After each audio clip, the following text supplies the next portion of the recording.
রব্বুল আলামিনের জিকির থেকে আমরা দেখুন গাফেল না হয়ে যাই। সবচেয়ে বড় জিকির হচ্ছে রব্বুল আলামিনের দৈনন্দিন 5 ওয়াক্ত ফরজ সালাত। 5 ওয়াক্ত ফরজ সালাত আমাদের দেশে জিজ্ঞেস করলে 5 ওয়াক্ত ফরজ সালাত কত, বলে ইশার সালাতে নাকি 17 রাকাত। আল্লাহু আকবার, আল্লাহু আকবার, আল্লাহ হেফাজত করুন। ইশার সালাত 15 রাকাত নাকি 17 রাকাত বলা হচ্ছে। এই রাকাতগুলো আসলো কোথা থেকে? সুবহানাল্লাহ। রব্বুল আলামিন ফরজ করলেন 4, এরা বলতেছে 17। ইন্না লিল্লাহি ওয়া ইন্না ইলাইহি রাজিউন। আল্লাহ আমাদেরকে বুঝার তৌফিক দান করুন।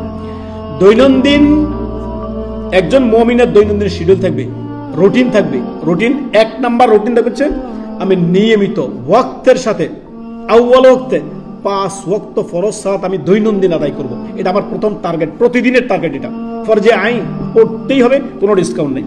2 নাম্বার সকাল সন্ধ্যার জিকির আজকার করবেন। আজকে আমরা বুঝতে পারি বিভিন্ন জাদু টোনা, কালো জাদু, এইসব ব্ল্যাক ম্যাজিক টিজিক বিভিন্ন কিছু মানুষকে আপনার চতুর্দিক থেকে আমাদের দেশে আবার এখন আপনার এই জাদুঘর আর এই কুফরি তন্ত্রমন্ত্রের দেশ এখন বহু মুশকিল। আল্লাহু আকবার। যদি এগুলো থেকে বাঁচতে চান দৈনন্দিন সকাল সন্ধ্যার জিকির আজকার অবশ্যই আপনি করবেন। প্রত্যেক ফরজ সালাতের পরে জিকির আজকার অবশ্যই করবেন। দৈনন্দিন সকাল সন্ধ্যা 3 বার করে বিসমিল্লাহিল্লাযী লা ইয়াদুররু মা ইসমিহি শাইউন ফিল আরদি ওয়ালা ফিস সামাই ওয়া হুয়াস সামিউল আলিম। এই দোয়াটা 3 বার করে পড়বেন। ইনশাআল্লাহ আল্লাহ আপনাকে রক্ষা করবেন সমস্ত মানুষ এবং জিনের অনিষ্ট থেকে। তারপরে অল্প হলেও প্রতিদিন নিয়মিত রুটিন মাফিক আপনি কোরআন তেলাওয়াত করবেন। কোরআন আল্লাহ তাআলা কি বলেছেন? আলা বিযিকরিল্লাহি তাতমাইন্নুল কুলুব। আল্লাহর জিকির, আল্লাহর স্মরণেই অন্তরগুলো প্রশান্ত হয়। আল্লাহু আকবার। আমরা জিকির মানে যখনই আপনার রাতে আপনার পরীক্ষিত বিষয়, অনেকেই বিছানায় যায়, ঘুম আসে না, এই দিক তো সেই দিক, এই দিক তো সেই, মানে কাত পরিবর্তন করছে। ঘুম আসে না কেন? মানে কাত পরিবর্তন করছে। ঘুম আসে না কেন? ঘুম আসে না, সে জিকিরও করে না।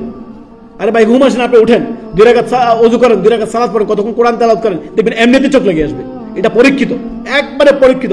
আর ঘুম না আসলে আরেকটা কি, ওযু করেন, ওযু করে বিছানায় যান, আপনি তাসবিহগুলো পড়তে থাকেন, যা সূরা মুখস্থ সেগুলো পড়তে থাকেন, জিকির আজকার করতে থাকেন, দেখবেন ঘুম এমনি এসে যাবে। এটা পরীক্ষিত আমল। কেননা যখন আপনি আল্লাহর স্মরণ করবেন তখন অন্তর প্রশান্ত হবে। অন্তর প্রশান্ত হলে শরীর এমনিতেই ঘুম এসে যাবে। সহজ কথা, একবারে সহজ কথা।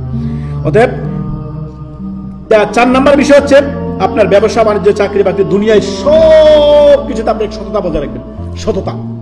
সততা আমানত, মিথ্যা খেয়ানত।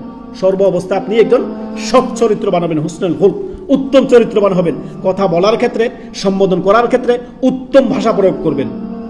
অতএব আপনি আপনার চাকরি বাকরি, হাটে ঘাটে মাঠে যেখানে যান না কেন, আপনি একজন আদবওয়ালা মানুষ হবেন, অত্যন্ত উত্তম